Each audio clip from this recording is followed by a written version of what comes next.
What's up, guys and gals? Welcome back to the NerdCastle for what might be the final episode of Sorcery. We're almost there. We made it through Torapani. We're chilling. It's been a couple days since the last time I played the game, but in the previous episode, we had gotten ourselves into a little bit of trouble. We are knee-deep in a dungeon that we have a demon door in front of us. And not one of the fun, like, you need to get fatter so that you can get some free treasure-type demon doors that you come across, say, in Fable. Like, this is an actual demon's door. We are, like, shitting on his front stoop right now.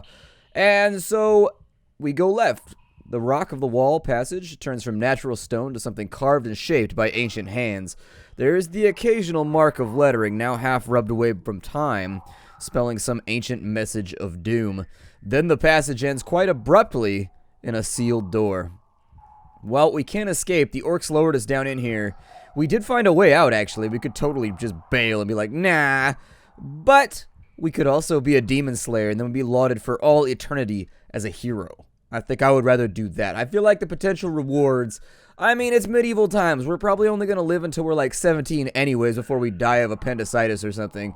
So we might as well go for some thrilling heroics here to see if we can write our name on the wall forever. Open it! You push the door open slowly. Then a catch clicks and some ominous rumblings start. Behind you, a wall is rising from the stone floor to seal off your escape. Jan squeals in alarm. What have you done? Let's go into the room. You push forward into the room undeterred, only to be met with an appalling sight. There are hundreds of gallons of water gushing towards you. You're swept off the ground as the room and the corridor fill. You are sure to drown. Well, we can't use magic. There's not a whole lot of things that we can do here. Jan, we promised to protect him, and he saps all of our magic out, and so we have tons of reagents, and we're pretty much well equipped when it comes to magic. Unfortunately, the little guy, he's like a little siphon. Anytime you cast around him, he sucks up all your magic, and so that's not going to be an option. Praying to our spirit seems to be a reasonably decent idea. Trying something else would probably produce some kind of result. Let's pray.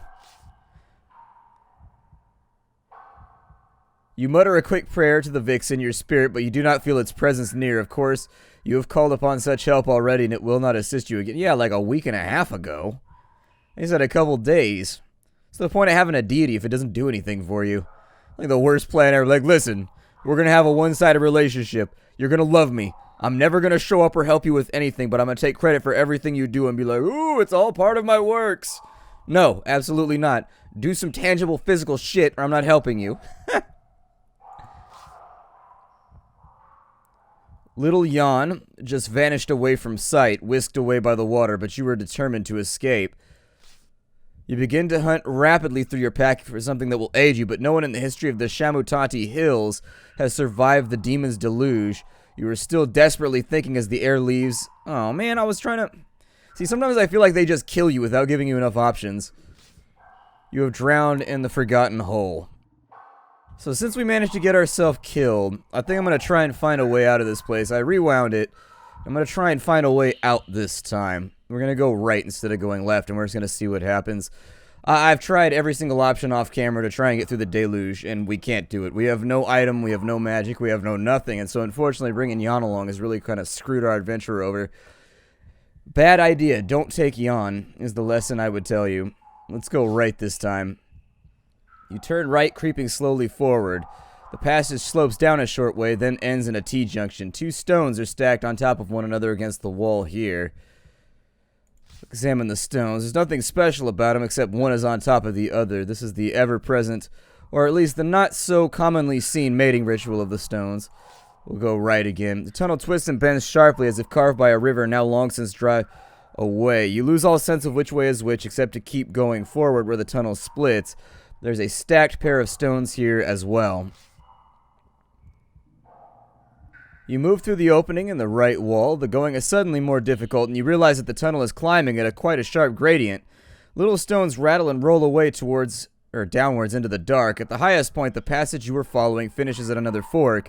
As you enter, two stones roll away down the slope. You go right. The cave wall is crushing close as though the rock is squeezing you to death. Your shoulders rub against the walls. When you feel certain you can go no further, the path you are creeping through forks again. Another pair of stones are stacked in the corner. You turn right. You follow the passageway when you hear an echo of whimpering coming up the corridor. Your torchlight falls across a frail shape, hiding in the shadows. The young Sphin girl stacking stones into hundreds of little towers. Look for traps. You run the torchlight around the walls of the cavern, no switches or triggers that you can see. The girl watches you with silent fear, and then the torchlight falls on a deep scratch in the rock, a claw mark. Suddenly, there is a loud roaring from the mouth of the short cavern. The walls begin to shake and rumble. The Svin's stone towers topple and scatter. To one side, a gap in the rubble begins to open, letting through a mean shaft of light. But before you can head for it, the roaring sound is joined by a scream from the Sphin girl. You turn slowly and peer into the gloom along the back of the tunnel. Is there something moving? Something coming closer? Perhaps the roaring is the wind rushing through the tunnels. Oh. You hear the scrabbling sound of claws on rock, and the exit from the tunnel is blocked by a dark and looming shape, a manticore, huge and terrible. It stands between you and the light, and howls in a bloody rage. Well, I can't use magic, because Jan's still here. The manticore is a foul hybrid created by the evil sorcerers of old and steeped in bitter self-hatred. It has a lion's body and the tail of a scorpion, but its face is that of an old man, and its thoughts are cruel and resentful. As it sees you, it rears back, flapping two enormous wings on its back. Let's fight the creature. Manticore can't handle us. He's actually got more strength than we do. You draw your sword and close on the beast, eyes focused tightly on the terrible sting. So he came in with an 11.8. The fearsome creature paces forward, teeth bared. You drop back, raising your guard, hoping the beast will wear itself out. At the last moment, the manticore pounces all claws off the ground and bared to plunge into your flesh. You brace yourself as it comes down and leap aside at the last moment, claws raking your skin. For a moment, it is close enough to smell its warm, fetid breath. That's one of the #1 overused fantasy words in, like, trash fantasy novels. Fetid. People always use that word. Every single time. I don't know if I should defend again. So he can do an 11.8. He went all in. I think if I go all in this time, we should be good, though. So that's what I'm going to do. The creature snarls and snaps its jaws. You must finish this monster before it finishes you. With the rock wall at your back, you have no way to hide but a perfect platform to spring forward. You race at the manticore just as it swings its tail down like a hammer stroke. As it rears, you push your sword up into its exposed belly. You have opened a deep wound in its side. The Sphin girl cheers. The manticore shifts away and opens its enormous jaws, which look so human but contain an impossible number of teeth, each one dripping with a mixture of saliva and blood. We don't have a lot of attack power left, so we may want to defend. He came in soft that time. Warily, you move into a defensive crouch. The manticore stays low and tries to ram you. You give silent thanks for your concentration. The beast growls at you. The walls shiver with its fury. The Sphin girl edges nearer as if thinking of scratching the creature with her claws. It's scared, she whispers to you. You might not believe me, but you've scared it. Kind of waiting on him to do something, though. Like, this is a weird fight because he gives you no indication of what he's going to do next, which means it's 100% luck. Well, 80% luck and 20% paying attention to them attacking. He's been on the attack non-stop. That last little attack will allow him to regenerate, though. So, defend, maybe? I shouldn't defend it. I should have gone in. You remain hidden. The manticore rushes you. At the last moment, you jump aside. You swing your arm and refresh your stance. All in. There we go. We got to maintain some kind of advantage here. In the darkness of the cave, it is hard to read the monster's intentions, but you cannot wait forever. Charging forward, you rush into the manticore at the same time as it comes for you with its terrible sting. You cut into it like a butcher. Blood is coursing freely through its thick fur. The manticore chomps and grinds its teeth, its expression an ugly frown. Since he just went in with a 7, it's going with a 5 now. Yeah, there it is. If we can maintain the offensive, we might be okay. Standing firm, you swing a mighty stroke against the monster, catching the manticore with a light blow. The creature crashes against one wall. Rock dust pours onto its back, but as it tries to shake itself, it stumbles. You can hardly dare to hope. The foul beast is weakening. It's wait and see what he does. I was gonna say, he's gonna throw out a couple of attacks. You can almost smell the creature growing enraged and drop quickly away. The manticore makes a nasty swipe with its fearsome claws, but you duck and escape real injury. The monster rears up onto its back legs and opens its wings to fill the room. Little 1.3 right there. You stay low. The manticore keeps close to the floor and rushes to knock you down. All in. The manticore laughs at you with a human expression of twisted joy. You risk an attack. Racing across the stone, you charge headlong towards the manticore. Just as it charges you, you catch it rearing up and exposed. The creature stretches its wide jaws and roars. All in again. Cut it down! Dropping your weight, you chop a heavy swing at the vile beast, slipping a light strike past the manticore's outstretched claws. The manticore screams and howls in a voice that's almost human. It is dying, slowly and furiously, but nonetheless, it weakens. Time to get some energy back. So we're ready to defend. There's a big one out right there.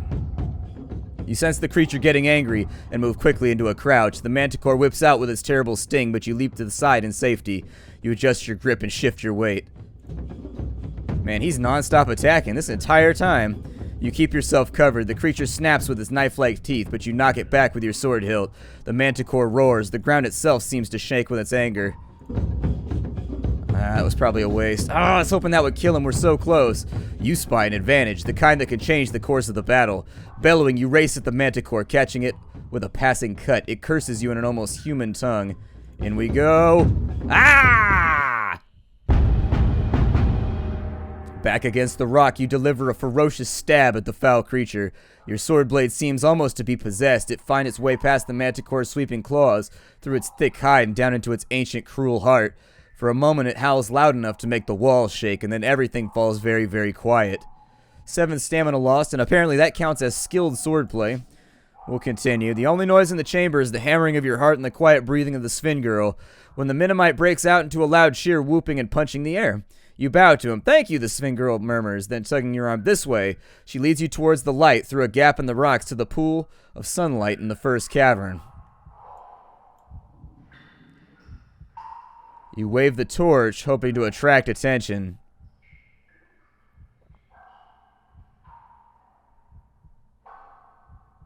I don't see what, we're probably, I'll call up.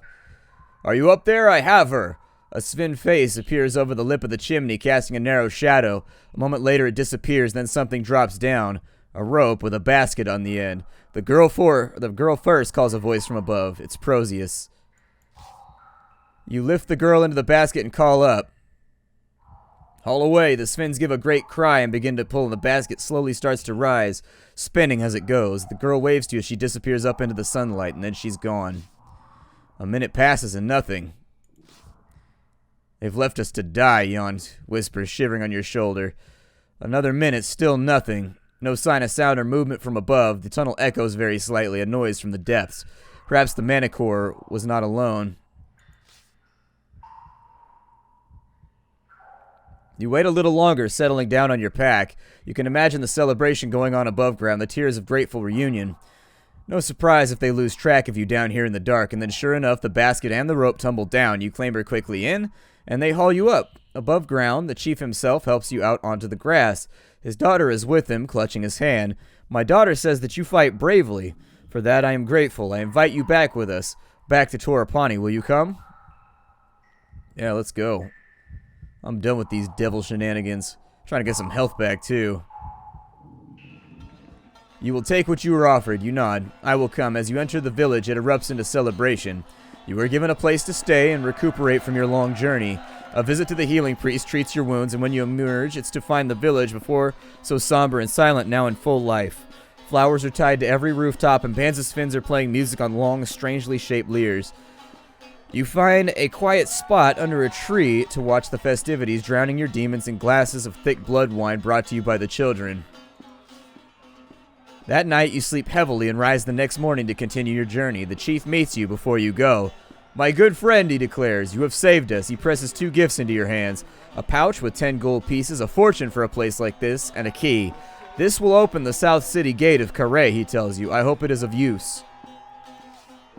You take your leave. The path winds away from Torapani, and soon you are on a downward slope away from the Shamutanti hills through the stepped rice fields. As you walk, you feel the peace and emptiness of the wasteland for the first time. Enough of these villages with their petty squabbles and nasty inns. There will be rich pickings in Korea, and beyond that, there is nothing but the true emptiness of the backlands. In the distance rises the wall of a great city, the first true stonework you've seen since you left home. From your shoulder, you feel Jan hop away into the air. I didn't mind the manticore, he hisses, but this place I'm afraid of. Take care, you'll need it. Then he buzzes away into the sky and is gone. You wonder if you'll ever see him again. Oh, he left? Well, I guess that's that. Our little traveling companion who's caused us so many problems is finally gone. Your journey through the Shemotanti Hills is completed. Along the way, you have made no useful friendships, but have been given the key to the gates of Kure. You have collected some magical artifacts, a vial of glue, nose plugs, 5 pebbles, and a bamboo pipe. You are armed with a broadsword and your original sword and have 1 ration and 15 gold pieces, along with your spell book. The adventure continues in Sorcery 2, the city port of traps. My name is Splattercat. Thank you for joining me here. I'm going to save to the cloud. I'm not sure we're going to do the Chapter 2 just yet. I'll probably kind of keep an eye on this week's release schedule before I decide to do the next batch of episodes, but I did want to say thank you for you guys stopping on by and taking a look at the game with me. It was a lot of fun. I'll see y'all next time. Hi-do, everybody.